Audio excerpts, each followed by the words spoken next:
Yes, I'm a Stanford grad.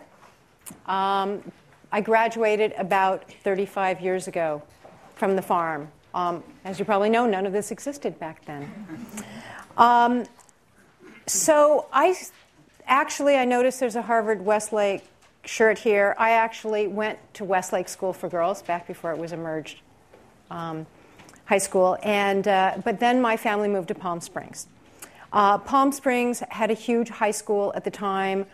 We did not have college counselors because only 20% of the graduates of Palm Springs High School at the time, which is 1973, went on to college. The two things, as you see on the slide, that they had in common was back in the 70s, both had a mascot of the Indians. Palm Springs High School is still the Indians today because the school is actually on Agua Caliente Indian land. As I said, I got into Stanford not knowing very much. And in fact, missing a card. Anyway, I actually thought that Stanford was in Connecticut. I thought it was in the Ivy League. Of course, all of us who go here assume it's in the Ivy League. We just play in the bigger leagues of the Pac. What are we at? Pac-12 now? Pac-8 and then Pac-10 when I was here. But when I got to Stanford, I actually thought I was going to be a marine biologist. Until I took my first science class and realized there were all those pre-meds who took it really seriously and didn't want to have any fun. So I changed my major, and my father told me that he would really only pay for college if I got a degree in business. Well, he clearly didn't research Stanford very well either, because there is no undergraduate business degree here. It's economics. So I started taking economics, and there was a very, very happy accident. My junior year, I decided to attend Stanford in Britain. The building you'll see on the slide is where Stanford in Britain was back then, which was Cliveden House, famous for the Profumo affair, if you've heard about it. Nothing really new. People in government interacting with prostitutes and call girls, and possibly defense secrets may have been compromised because those prostitutes were also consorting with people behind the Iron Curtain, including Russian spies.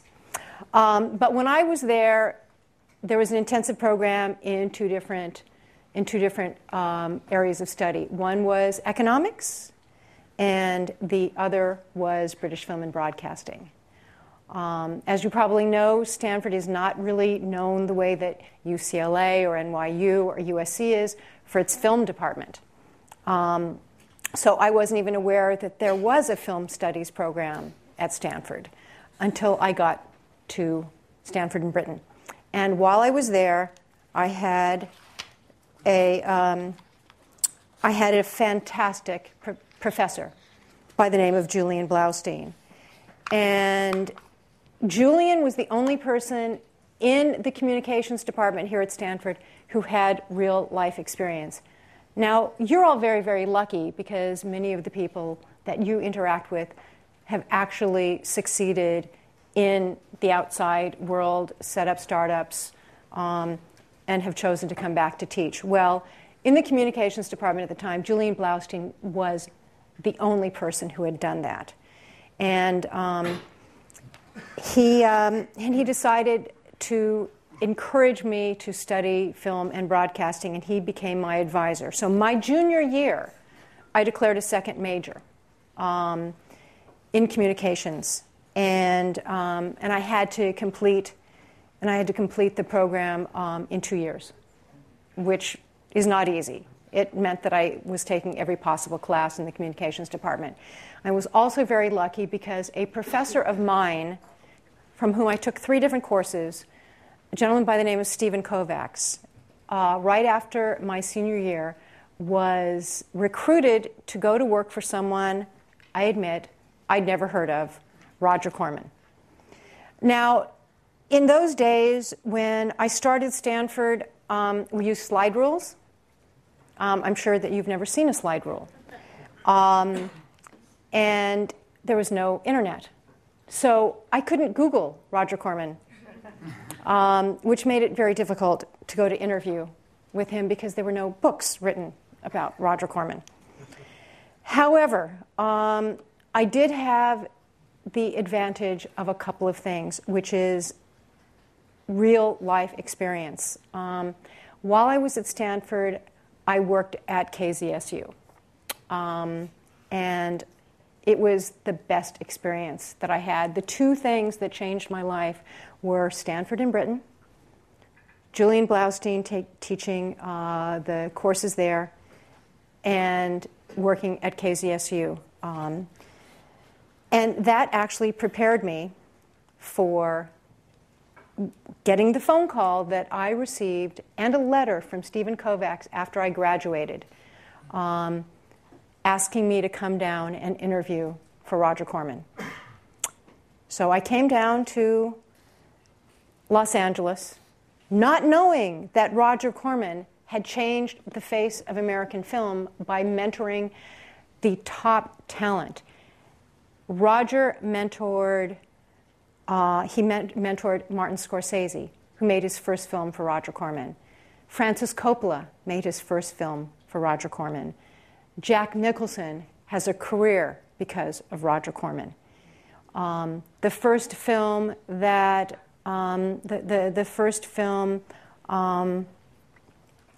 from Jonathan Demme was from Roger Corman. Try to imagine the American film industry without these icons. Well, that would have been the case without Roger Corman.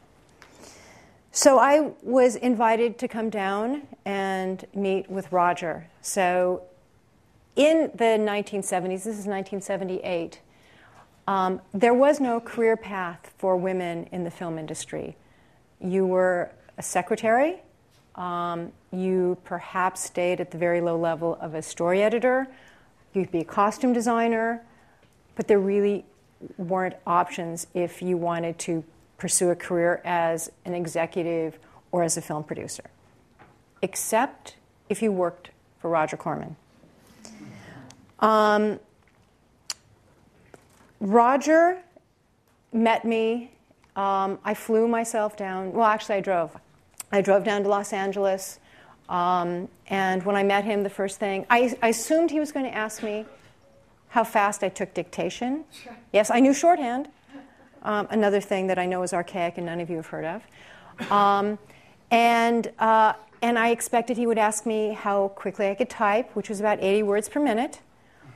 What I never expected was that the question he had for me was, what do you ultimately want to do in the motion picture industry? I didn't think that was even an option. I hadn't considered it. Which goes to show you that if you're going to go in for a job interview, make sure you've thought of everything. Because perhaps you'll meet with the one person who will ask you something that you never believed beyond your wildest dreams could happen. So I thought very, very quickly, I have degrees in economics and communications. If the sky's the limit, I want to be a producer. So I told Roger that I wanted to be a producer. I thought the meeting went extremely well. And then I never heard from him again. Well, that again was actually 3 months. 3 months later, he called me on a Friday.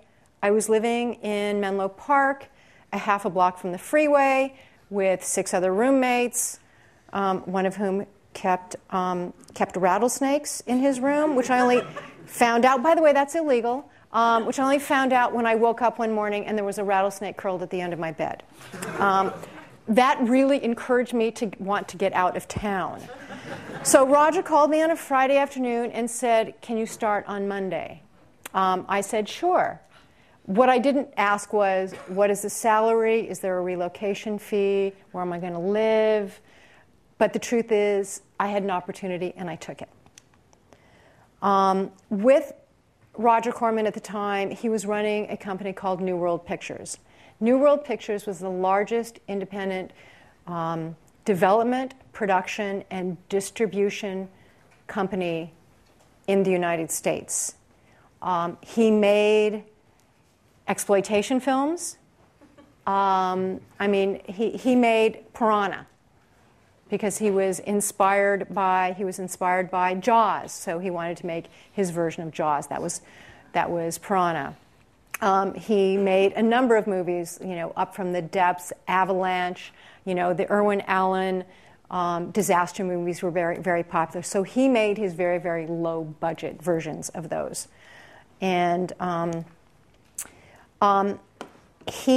I worked with him for about a year as his assistant, which essentially meant everything from making coffee, picking up his dry cleaning, giving story notes on scripts, coming up with ideas for scripts, rewriting scripts, casting films, and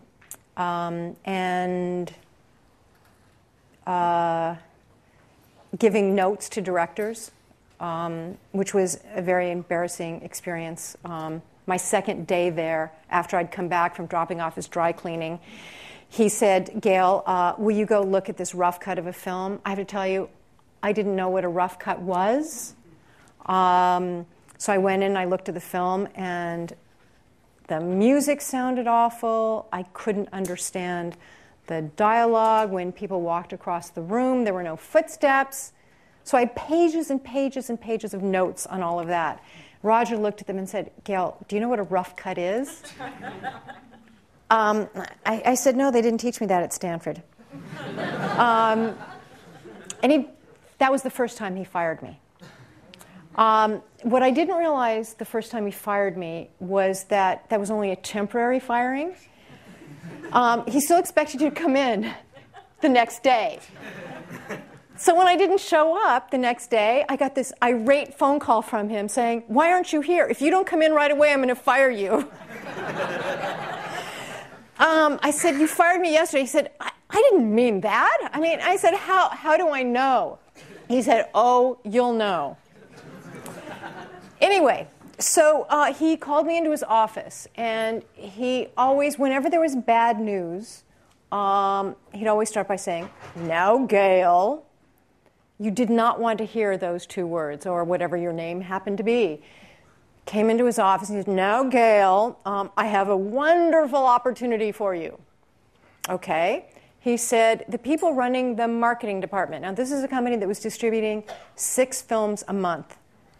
And in addition to those exploitation films, which he developed, produced, and distributed, he was also distributing the best foreign films available in America. And that included Francois Truffaut films, Ingmar Bergman films, Volker Schlöndorff films, Akira Kurosawa films. But in each case, you had to start from scratch, create an entire marketing campaign, do all of the production notes, create the ad slicks for the newspaper ads, the radio spots, the TV spots, which that was very rare because we couldn't afford them, and the trailers. There had been a 3-person department. Roger notified me that he wanted me to take over the marketing department. I thought that was fantastic, to go from Roger's assistant to head of the marketing department. And then, of course, there was the caveat, I was going to be the marketing department. It was going to, in a cost-cutting measure, it was going from 3 people to 1. But you know what? When opportunity knocks on the door, you close your eyes, you take a deep breath, and you say yes. I said yes. So, anyway, so I had to start over and learn something from the very beginning. I had had no training in marketing. So I had to learn the skills I needed. I had to give up a personal life completely. I lost a boyfriend. He wasn't the right guy for me anyway.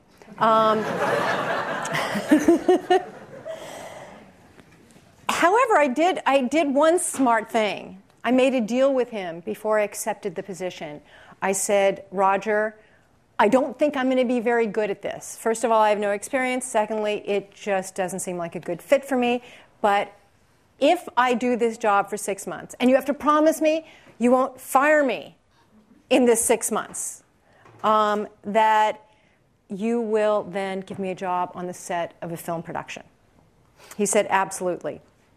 So I worked 18 to 20-hour days, 7 days a week, and I relied on the kindness of strangers and friends who pulled me through, who helped me in every imaginable way. And the interesting thing is, after all of these many years, this is 1978, 1979, we still have reunions of the groups who worked for Roger Corman and toiled away, doing the impossible. You would sink or swim, very much like a startup. So, as you see here, I created campaigns for The Lady in Red, the Who documentary, The Kids Are All Right, which if you haven't seen it is fantastic, Francois Truffaut's The Green Room, Ingmar Bergman's Autumn Sonata. Anyway, I marched into Roger, and that took a lot of confidence for someone who at the time didn't have a lot of confidence. And I said, Roger, it's been 6 months. It's time for you to make good on your deal. I'll help you find someone who's really good at marketing, who wants to do this job, as opposed to had a gun to their head to do the job. And that's what I did. I spent a couple of weeks. I found someone who was fantastic. And I worked with them and got them up to speed. And the entire time that I worked for Roger Corman, I never got a raise. My salary was $180 a week, whether I was picking up Roger Corman's laundry, babysitting his kids, reviewing rough cuts, or head of marketing. And once again, Roger was interested in people, and he would give them opportunities they would never get anywhere else in the industry, because he believed, first of all, that you could do it, and you were cheap. So, slide. Be careful what you wish for. Never assume. You learn more from your mistakes than your successes. Roger promised me a job on set. He never said what that position would be. I learned a big lesson there. But he was right and I was wrong. I assumed that I would go from head of marketing to producing. I thought that was a lateral move. Well, what you learn in marketing is helpful in producing, but it is not the job of a producer. Roger insisted that I start out again at the bottom. So once again, it's important to remember that it's all a learning experience. And so what did I do? I went to work as a production assistant on Humanoids from the Deep. Tagline, they hunt human women not for killing, but for mating. Remarkable at the time, the movie was directed by a woman. Women did not get opportunities to direct then. They very rarely get opportunities to direct now.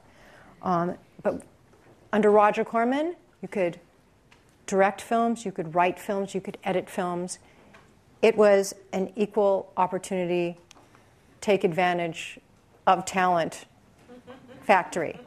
Anyway, so here I am. I'm 2 years out of Stanford, and I have to tell my parents. I graduated, elected to Phi Beta Kappa as a junior, so I was top 2% of my class. 2 years later, I'm broke. I've been demoted from head of marketing at New World Pictures to a gopher. I'm working on a movie about monsters who rape women. I'm still making $180 a week, and now I'm working 7 days a week, 20 hours a day, up in Fort Bragg and Mendocino. But looking back, it was the best decision I ever made. Because working with me on that set were people that I would work with again, which I will get to. Anyway, I learned every job on the set. I chose to become indispensable, whether that meant preparing call sheets or emptying chemical toilets in motorhomes. I didn't say no. I didn't say I'm too good for this. I did it, and I did it well. And if you do that, you'll never have to do it again because they'll give you more responsibility. So I never complained. There were days, just like in a startup, I would work 36 hours straight. I was the lowest person on the totem pole, but I was earning my way, and I was earning the respect of everyone on the set. And I learned from a crew that was the best in the business, who went on to win Academy Awards. Composer James Horner, special and makeup effects guru Rob Bottin. James Horner went on to compose the score for Aliens, win the Academy Award for Titanic. Did I question my decision? Every day. I was completely terrified I'd made the wrong career choice. My parents, who'd invested a pretty penny in my Stanford education, and I was still making $180 a week, threatened to disown me. My friends were graduating from business school, well on their way to medical or law degrees, and I was emptying chemical toilets in motorhomes, working 20 hours a day. And it got to the point where I actually promised my father that if things didn't improve, that I'd come to my senses and apply to law school. But I was hooked on the movies. So I took the path that was less traveled, especially so at the time for women. There were no role models. So my advice, do what you love, not what's easy. Challenge expectations, including your own, and stay hungry, which isn't just an expression when you're earning $180 a week. When there are no role models, become one. Women were really scarce in the producing ranks in the 70s, but I had two mentors, Roger Corman and Barbara Boyle, who is the COO of New World Pictures, and she's now academic chair at UCLA Film School. They encouraged me, and they helped me when I needed them, which was to get my first film, The Terminator, made. So I was working at the only company in Hollywood where women could and did succeed. It was a bastion of old boys club everywhere else, and the only place where women could move up and do take non-traditional jobs was for Roger Corman. He insisted he wasn't trying to level the playing field. He insisted that it was just women worked harder for less money and never complained. So from 1980 to 2012, just the highlights. It really is not only what you know that's absolutely important, it's who you know. And that was Roger Corman and Barbara Boyle. Do your homework. Be prepared when opportunity knocks. Ask for help. It would have been so much easier on me if I'd said to someone, what's a rough cut? As opposed to spending hours doing notes that were completely useless.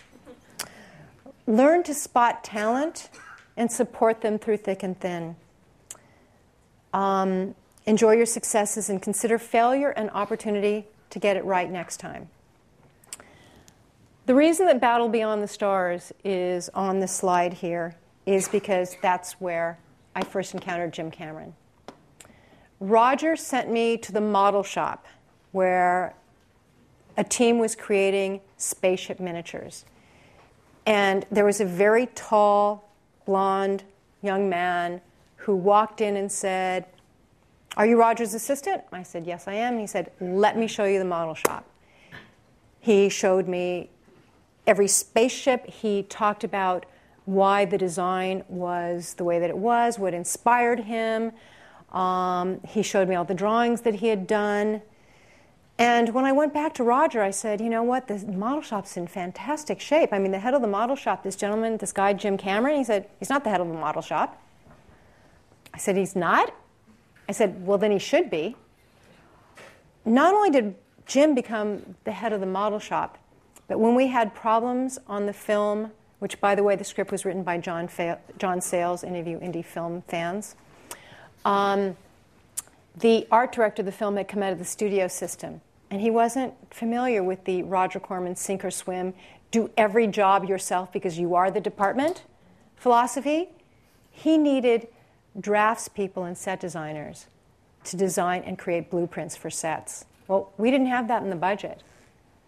So 25 days before shooting, not one set had been designed, and there were 25 of them, nor built. So Roger had sent me at the time to see how things were going in the studio that he had, which was actually a former lumber company called Hammond Lumber Company. And we called it Hammond Lumber Company because it cost $500 to remove the sign that said Hammond Lumber Company, and Roger didn't want to spend the $500. And I went back and said, "You know, I'm really concerned. There's not one set designed, and we start shooting in 25 days. He said, "What do you recommend?" And I said, I think we need to replace the art director." And he said, "Well, who?"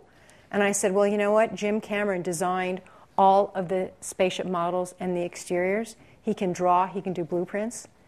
Jim Cameron went from being a model builder to the art director of the film and the special visual effects consultant, almost overnight. Spotting talent. So, one night after Jim and I had been working very, very hard to get the first set ready to shoot, and I was the assistant production manager at this point, and we had to shoot the next morning. And even though I was the assistant production manager, I did whatever was necessary, which meant getting a Hudson sprayer and working all night spraying the set so we'd have something to shoot the next morning. And Jim and I made a promise that night before the first day of shooting that after working 36 hours straight, he knew he could trust me. And I knew I could trust him. We promised that we'd learn our craft. I'd go off and produce a film. He'd direct a film. And then we'd make our first independent film together. We kept that promise. Jim directed Piranha 2, The Spawning. It's about flying saltwater piranha. I produced a movie that was a ripoff, a teen ripoff of Smokey and the Bandit, which is called Smokey Bites the Dust. It cost $280,000. I don't recommend any of you go to Netflix and watch either film. Jim has conveniently taken Piranha 2: The Spawning off of his resume. I'm not sure if it's still on IMDb. You can check. But we kept our promise, and we collaborated on The Terminator, which we co-wrote. It took 4 years of knocking on doors to get the film made. But my mentor, Barbara Boyle, had moved on to a company called Orion Pictures. She talked her bosses into co-financing the film and distributing it. And my mentor, Roger Corman, talked to the completion guarantee company, Film Finances, and told them that I would be able to deliver the film for the budget. And they signed on. Now, without both of those, and without having learned the film industry from the bottom up on set, I would have failed. So, secrets of success. Tell the truth, even if it makes your path harder. Never give up. Always give back. Don't make a play until you have the right product, skills, and mentors, and the right partners. Partners. We made The Terminator together. We made Aliens together. We made The Abyss together. When we were in pre-production on The Abyss, we split up. We'd been married. The relationship wasn't working. We broke up. We didn't let that affect the work. We went on to finish The Abyss and then Terminator 2, and then Jim took on a new producing partner. So what did I have to do? I had to pick up the pieces and move on. Many of you will find that you'll need a new partner. Not all partnerships work out. So take a deep breath or a vacation. I strongly advise a vacation. And get back to work. Reinvent yourself if need be. Don't give in to doubt. Once again, give back. Mentor others, join nonprofits, teach. It'll expand your world and your network. So the numbers game. My films have grossed over $2.5 billion. 2 of them were the #1 films of the year throughout the world, Terminator 2 and Armageddon. And in television, The Walking Dead is the highest rated basic cable series to date in the 18 to 49-year-old demographic. And remember, with each project in the film business, with each startup, you're starting over from scratch. You have a lot of capital and goodwill, but you're starting again. Now I will open it up for questions. Thank you.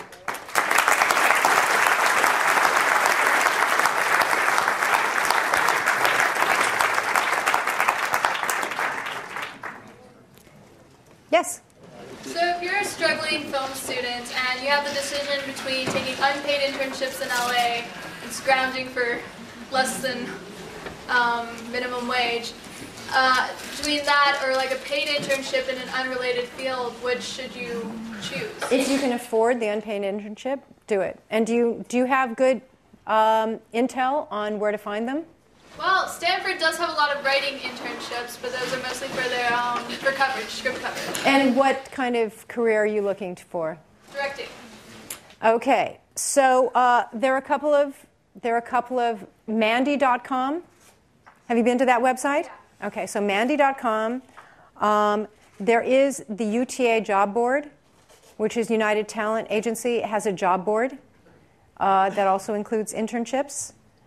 And if you email someone associated with this and they can get your info to me, I will send you some exclusive things that you won't have access to. Thank you. You're welcome.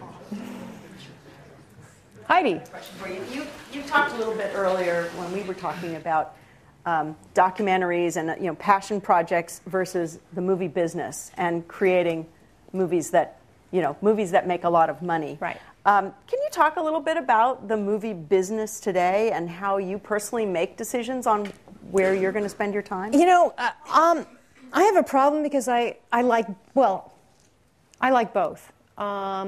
The last time that I was at Stanford was actually because I had a film in the United Nations Association Film Festival, which was a documentary about, actually I've been here twice. One was about Navajo who served as code talkers in World War II, and then about the Choctaw who created a code in World War I.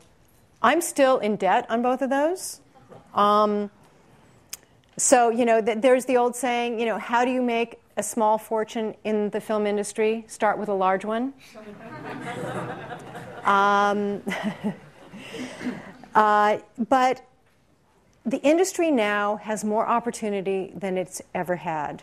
Any one of you with a smartphone can make a film. You can upload it to YouTube. I don't know if you know this, but there are at least 16 directors, and I can't give you all their names right now, who made films for under $15,000, some of them for $400, uploaded them on YouTube, and are working in the business today after one film.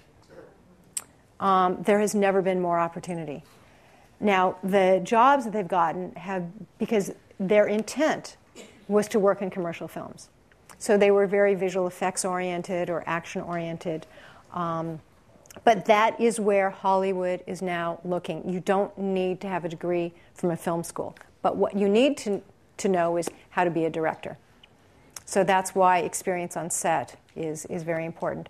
But now it absolutely is the Wild West. There are, I think YouTube is saying they're launching 100 different content channels. The amount of content that needs to be fed, whether it's television, feature films, or the internet, is almost inexhaustible right now. And you are at a better time than ever to succeed. Yes? It sounds like your mentors made a really big difference in your career, but it took maybe a couple years for the rewards to start kicking in. So I'm curious, when you're starting out, how do you know if you have a mentor who's going to reward your talent that they see in you, or how do you know if you have a mentor that's just going to have you keep cleaning the toilets for 5 minutes? Well, Roger had a track record. Once I started working for him, and the good news is now you have the internet, so you can do a lot more research than I could at the time. But my first week working for Roger Corman, I realized that he had launched the careers of, Jonathan Demme and Martin Scorsese. And there were a lot of people there, especially those who were working, editing trailers. Joe Dante was editing trailers. There are a number of people who've gone on to careers in the industry who were editing trailers, and they were the success stories. So that intel was available to me even before the internet. But the truth is, if you're not given more responsibility fairly quickly, it's probably time to move on. I mean, even though working for Roger Corman, I'd be picking up his dry cleaning one day, and in meetings with directors the next day, it was never just picking up the dry cleaning. So, does that help at all? Yeah. Questions? Yes? What is a rough cut? A rough cut is when a director has done their first cut, there are two. There's an editor's assembly. So an editor will assemble the film without, especially back then, because we didn't have computer editing, it was all on film. You didn't have sound that wasn't recorded on set. You didn't have music. Now you can actually do all of that on, Final Cut Pro or in the Avid. But back then that didn't exist. So I simply saw a very rough version of the film with no post-production sound or music. And I just never seen anything like that, so. Yes? I think I heard a story from you years ago about how the idea of Terminator sort of came out, and that it was based on the budget limitations. Can you a little bit? Sure, there are a couple of things. Well, Jim was in post-production on Piranha 2. He was living in Rome, and the producer of the film, Ovidio Assanidis, was famous for hiring American directors. He was Italian but of Greek heritage. Hiring American directors to satisfy the Bond companies and to satisfy the distributors, and then midway through the film, kicking off those directors and directing it himself. Jim had learned that, so Jim just refused to leave. So when Ovidio started directing the first unit, Jim directed the second unit. He also formed very close relationships with the two stars of the film, one of whom was Lance Henriksen of Piranha 2, and Lance actually went on to be in Terminator and Aliens and many more films. And at night, the editing rooms were in Rome, and Jim would break into the editing rooms and re-edit the film at night. So he had a credit card that didn't work because it was over its credit limit. However, it was very good at breaking into a locked editing room. And then the next day, the editor and the director would wonder what happened. But a lot of the things that he changed stayed in the film, so that it wasn't horrible. But then when a video got a sense that that was happening, he decided to cut off Jim's per diem. So Jim was staying in a hotel that had been prepaid for the month, but he wasn't getting any money to live. So he was stealing food off of other people's room service trays. Honestly. He got sick. Probably not too much of a surprise. In the middle of a fever dream, while living off of other people's leftover room service trays, the image of the Terminator, the endoskeleton, the burnished endoskeleton emerging from the flames, came to him. And he called me the next day. I'm sure it was illegally from a video's phone.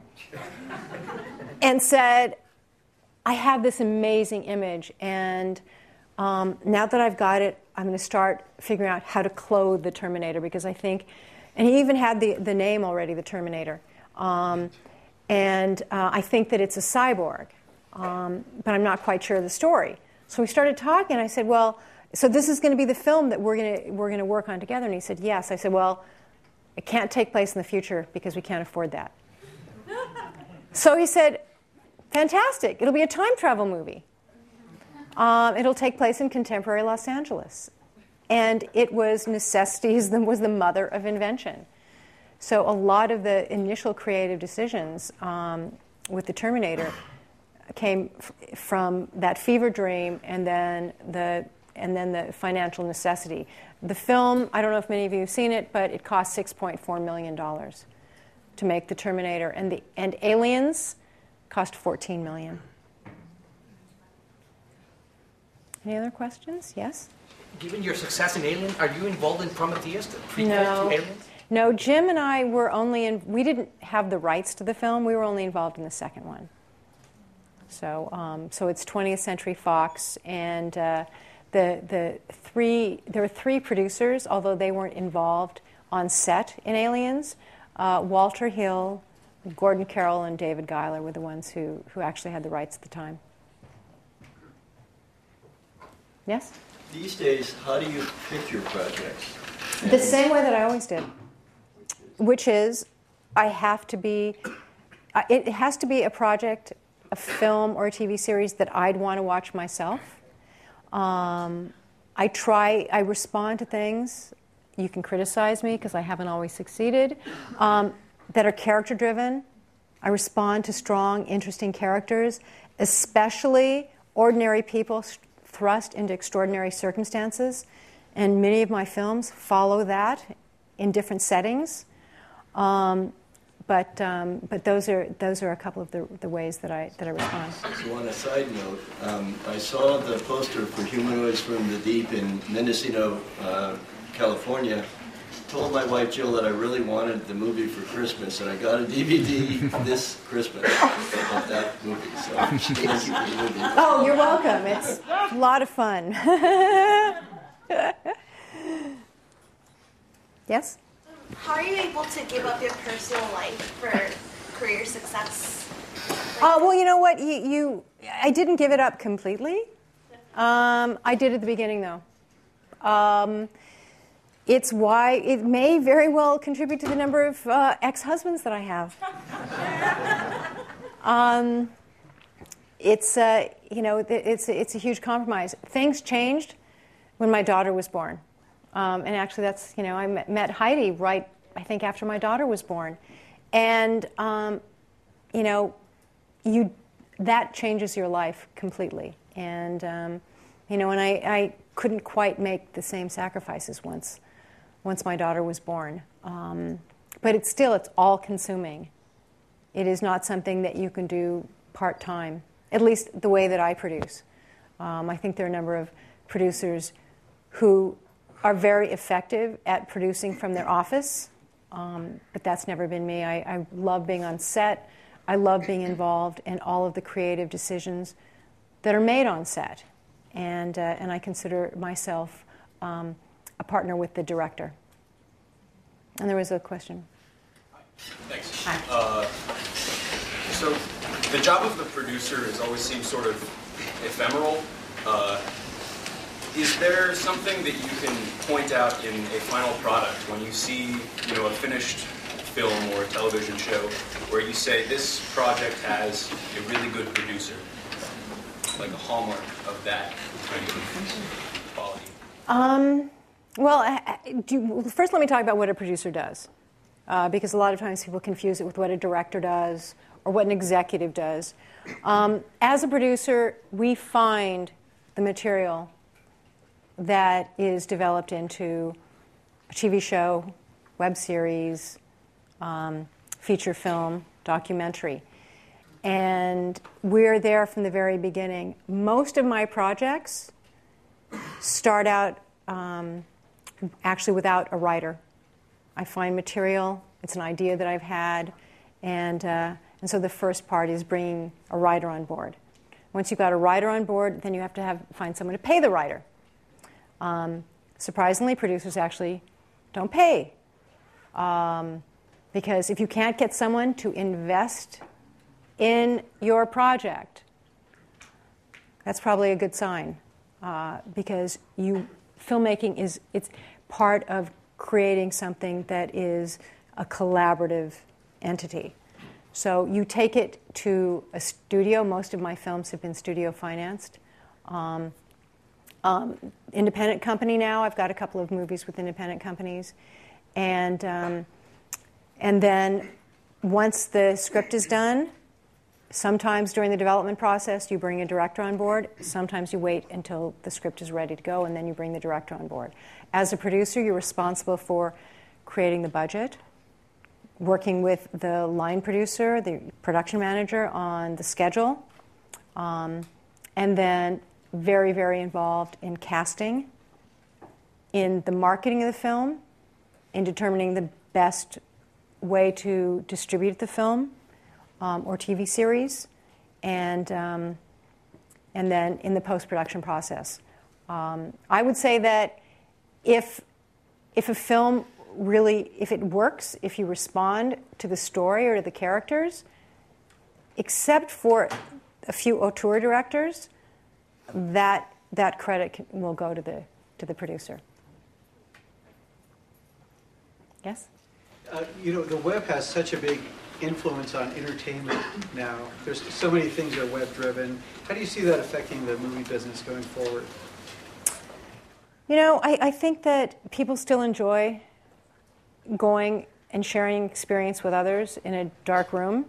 The film business is up in box office this year. It does take a few tentpole films. So far, obviously, Hunger Games. Avengers, which I've seen, and it's fantastic, will be coming out. I mean, there's going to be a new Dark Knight film. People still want to experience that on the big screen. It's the smaller independent films that are having a more difficult time. And I try to go see as many films as I can. Luckily, where I live in Pasadena, there are a number of art house cinemas. I try not to look at them on DVD because I still feel that the best way to see a film is in the theater. But it's not, it's not a growth industry. And other people complain, the popcorn's too expensive, the drinks are too expensive. The truth is, that's how the theaters make their money. They don't make their money, for the most part, from exhibition. So that's why I'm happy to pay for my $7 popcorn. And I have to ask you, did Barca beat Chelsea today or not? No. Chelsea won? Yeah. 1-0. Oh, so that one goal. Yeah. I'm sorry. We have to play Chelsea this weekend. I'm an Arsenal fan. It's been a tough week. Yes. So the MPAA has taken like a pretty hard stance against piracy and like illegal distribution of films. What is your take on that? And like generally like the industry producers and like people who aren't necessarily in it for the money. What is your opinion on people doing movies illegally? How would you feel about someone stealing your stuff? I mean, it's expensive. It's I'm still waiting for people to tell me how illegal downloads can enable content creators to continue to create content. You know, if you look at a film like Avengers, let's say it cost $200 million. If everyone's pirating it, where does the revenue stream come from? I mean, look at Apple. Apple gets money from everything. Everyone seems happy to download from iTunes, and yet somehow it's evil if it's a film or if it's a television program. But you can't have products that are given away for free. All of you in this room want to create something that people want to buy, and those of us in the film and TV industry are the very same way. We can't continue to do what we do if people won't pay for it. Yes? Hi. So for students and graduates our age who are interviewing for entry-level positions like an agency or as an assistant to a producer, do you have any advice for how to present yourself? Well, first of all, make sure you've got a resume. Make sure you've actually got experience of some sort. I mean, it helped, as I said, when I went to work for Roger Corman, that I'd worked at KZSU. I'd also done an internship at KRON in San Francisco. So I knew what it was like to work, even though it was an internship. And obviously KZSU was for free. But that was really key. And do you have experience? So then the other thing is really knowing where the jobs are and who's hiring. And that's something, once again, UTA job board, Mandy.com. And if you are on any tracking boards, I don't know if you know about tracking boards. There are, if you Google tracking boards, some of them are paid, some of them are free. And on the tracking boards, it keeps track of the hot scripts. It keeps track of what projects are heating up at the studios and about to go into production. And a lot of job openings are posted on the different tracking boards. I mean, the UTA job board is pretty much soup to nuts. They have just about everything. And the tracking boards are very much openings for development positions and for assistant positions. Yes? You say you choose a lot of your work to produce based on very character-driven plots and something that you really connect with. Are you allowed to give us a sneak peek of the upcoming Port Royal that you're working on? We haven't turned the script into the network yet. So the creator, and once again, this is a perfect idea. I had the idea of telling a pirate story set in the late 1680s in Port Royal, because I realized, having shot on the water, how expensive it is to shoot on the water and how difficult it is. And I wanted to do a pirate show, but it needed to be set on land. And Port Royal in Jamaica in the 1680s was the crossroads of privateering and piracy. And it was the transition from privateering, in which, I'm sorry, I could go on forever about this, which was done for the crown, and it was legal. And when the War of Spanish Succession ended and Spain and England were at peace, if you did that, it was then piracy. So, so we're following how that affected the pirates who were based in Port Royal. So I came up with that idea. I set it up at Effects, and we hired Scott Rosenbaum, who was one of the executive producers on The Shield, to create the pilot script. So we hopefully will be, in fact, turning that in next week. So you want to? Are we done? Go do it. So one more hand of applause.